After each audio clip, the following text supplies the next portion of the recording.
मित्रांनो, ह्या वेळेसचा big boss 100 दिवसाचा राहणार आहे आणि सगळ्यात इंटरेस्टिंग गोष्ट म्हणजे ही की ह्या वेळेस 16 पेक्षा जास्त कॉन्टेस्टंट राहणार आहेत.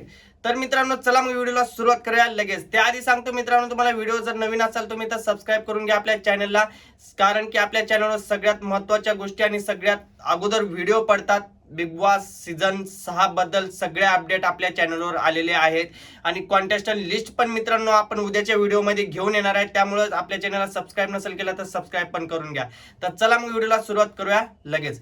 मित्रांनो, मराठी बिग बॉस सीझन 6चा प्रेस कॉन्फरन्स झाली आणि त्या प्रेस कॉन्फरन्सच्या नंतर एक व्हिडिओ व्हायरल झाला होता की त्या व्हिडिओमध्ये सांगितले होते रितेश दादाने ह्यावेळेचा बिग बॉस सीझन 6 जे आहे ते मित्रांनो 60 किंवा 70 दिवसामध्ये बंद होणार नाहीये. हा बिग बॉस पूर्ण म्हणजे पूर्ण 100 दिवस चालणार आहे मित्रांनो. कारण त्यांचं एकच होतं की ज्या वेळेस बिग बॉस सीझन 5 होता त्या बिग बॉस सीझन 5 मध्ये मित्रांनो अर्ध्यामध्ये आता शो बंद करण्यात आला होता आणि तो शो बंद केल्यामुळे रितेश देशमुख भाऊला सगळ्यांनी ट्रोल पण केला. सगळ्यांनी ट्रोल केला तर केला, तो वेगळा भाग राहिला. पण घरी त्यांच्या आईने सुद्धा रितेश भाऊला रागवले होते, हे स्वतः त्यांनी सांगितलेले आहेत आणि हा व्हिडिओ खूप म्हणजे खूप व्हायरल होत आहे.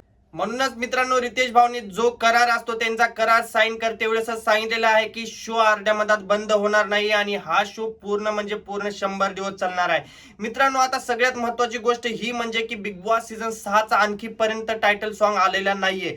ह्याचं कारण काय आहे मित्रांनो? मला तर असं वाटतं की ह्याचं कारण एकच असू शकतं की बिग बॉस ज्या दिवशी सुरू होणार आहे त्याच्या पहिल्या दिवशी म्हणजे 10 तारखेला त्याचं टायटल सॉन्ग येऊ शकतं. कारण की आतापर्यंत जर टायटल सॉन्ग आलेलं नाहीये तर याचं कारण एकच आहे की मित्रांनो फक्त एक दिवस अगोदर आपल्याला टायटल सॉन्ग ऐकायला भेटेल.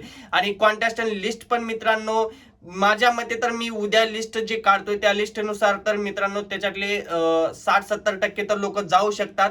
पण कन्फर्म लिस्ट आणखी पण कुणाकडेही आलेली नाहीये.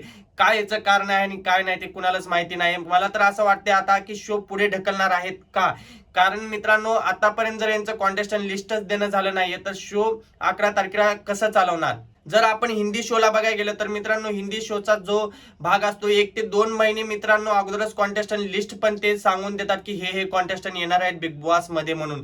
तर आपल्या मराठी बिग बॉस सीझन 6 मध्ये आणखी पण कॉन्टेस्टंट कोण कोण येणार आहेत हे कुणालाच माहिती झालं नाहीये मित्रांनो. चला मग बघूया आपण उद्याच्या व्हिडिओमध्ये मी कॉन्टेस्टंट लिस्ट घेऊन येतोय. त्या व्हिडिओमध्ये जर तुम्हाला खरंच वाटतंय की ह्याच्यात आपला कॉन्टेस्टंट मिस झालेला आहे तर कमेंटमध्ये नक्की सांगायचा की हा कॉन्टेस्टंट पण आला पाहिजे बिग बॉस सीझन 6 मध्ये. तर चला, बाय बाय.